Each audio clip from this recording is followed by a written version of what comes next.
This is a letter from France, today, Saturday the 1st of October 2022. Today, I managed to stop the trains on the main line. Not intentionally, well, not really, but you see the local crossing barriers were stuck.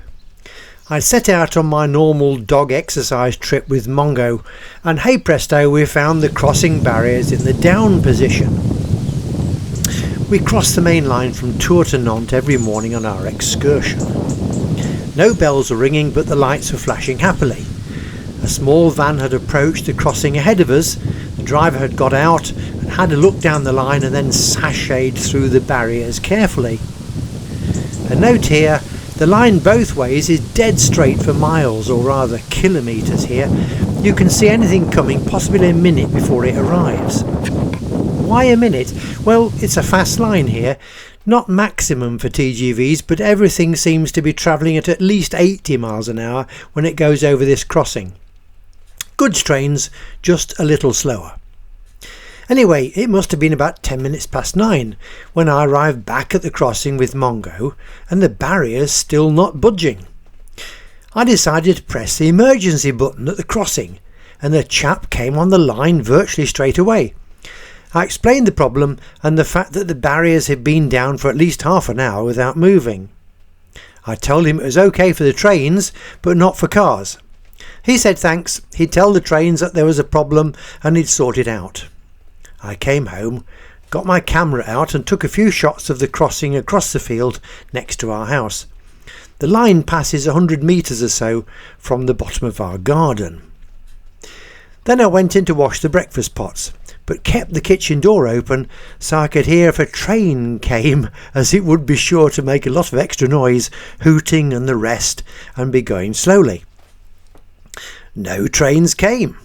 Normally, Saturday morning there are commuter trains between Tours and Angers and then on to Nantes. Probably 2 or 3 by this time, many more on weekdays. Nothing came, so I came upstairs to my office to start this letter. Out of my Velux window here, the view is right across the fields to the crossing and then to our town of Varennes-sur-Loire beyond. I kept popping up to have a look, and then at about 5 minutes past 10 a van arrived.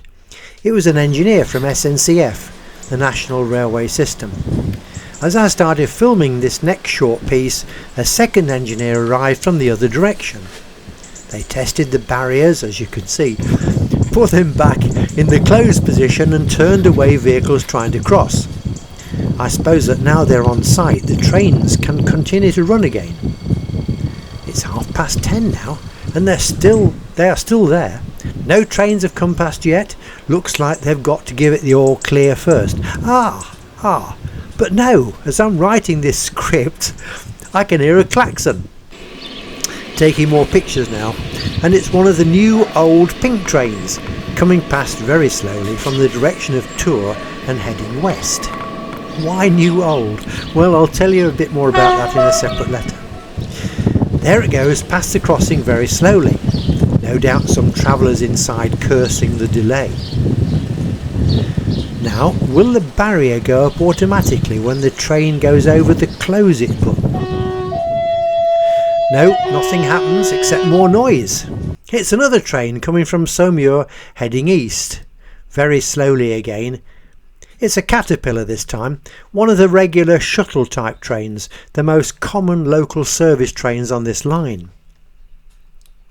Funding of trains is shared between national funding, SNCF, for things like TGVs, regional funding, Pays de la Loire, for things like the Red Train, and department funding, Maine and Loire, for the Caterpillar. We've lived here now close to 20 years and never before seen any problem with this particular crossing. Teams from SNCF regularly check the operating system and renew anything that seems in need.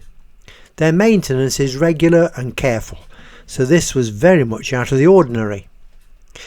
Look at the care they took after I reported the problem. Trains were obviously stopped because of the risk to life if those barriers had raised, and malfunctioned by not closing if a train came by. Look at the speed and short time it took for the engineers to get here. Then the care they took to make sure everything was now functioning as it should.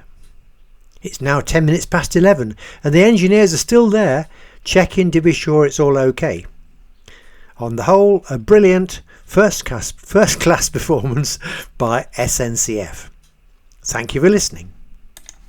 You can follow all Cracker Books publications, 100 videos, over 200 audio stories, and to date 10 complete books, all free to download to any device you choose. www.itsarumlife.com. The spelling is ITSARUMLIFE, no spaces, all lowercase.com. Thank you for watching and listening.